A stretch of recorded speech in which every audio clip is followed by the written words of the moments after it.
Hi there, it's Laura here from Get Organized HQ, and I want to tell you about my 6 simple steps you can use to organize any space. But before we do that, I want to make sure you've done a couple things. Number one, if you didn't watch last week's video where I talked about the pre-step you need to take before you tackle any organizing project, go ahead and click the link below and watch that video. And then also make sure you get my free downloadable guide on the 6 steps you need to take to organize any space. It's got some extra goodies. It's got what I talked about last week, this week, so you don't need to take any notes. Plus, what everyone loves, it also includes my decluttering checklist that has a lot of questions you may not have thought about when you go to declutter. So make sure you go ahead and download that.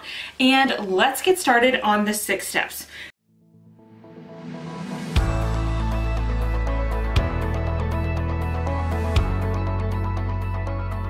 So number one, you pick the space that you're going to tackle. And the one rule of picking your space is that it should be an amount that is manageable for you, that you can get put back in a reasonable amount of time. So if you have the entire week to declutter, maybe you've set aside your schedule and freed it and that's all you're gonna do is organize, then you can probably take out an entire closet or entire room and that's great.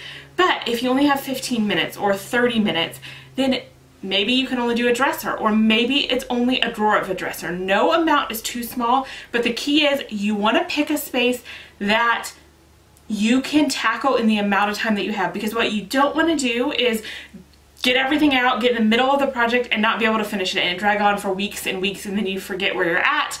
You want a space that's manageable for you. So once you have your space, then you take everything out. But I don't want you to go taking everything out until you make sure that the space that you're organizing is manageable for you to do in the amount of time that you have. Then once everything's out, you have a clear amount of space to work with, and the next thing you're going to do is declutter anything that you don't need. So go ahead and throw away any trash, anything that's broken, anything that you don't use, anything that you don't love. Declutter. If it goes to another room, do that. If it's trash, put it in the trash. If you want to pass it on, put it there. But go ahead and get rid of anything that you don't need, and you'll be left with only what you're going to keep. Now, I know that decluttering is tricky, so if you download that guide that I talked about, I have a list of decluttering questions that are going to help you decide what to keep and what to toss. And I also have several other videos that talk about decluttering if that is something that you're struggling with. Now, once you are left with just what you're keeping, then it's time to sort everything. So go ahead and put everything in categories in a way that makes sense to you. Maybe it's, put all the socks together, put all the shorts together, put all the pants together. Maybe you sort by season, maybe you sort by color.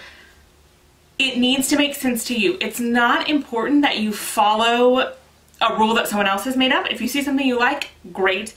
But sort them in a way that makes sense to you in piles. Then you're going to be able to see everything that you have in the categories in which you would find them. That's when you go and you contain everything. So that's when you get containers that hold it, and you know what you have at that point. So you know what size of container you need, and start containing. Now, I would always recommend shopping your home first. Or it doesn't always mean that you have to go out and buy a literal container.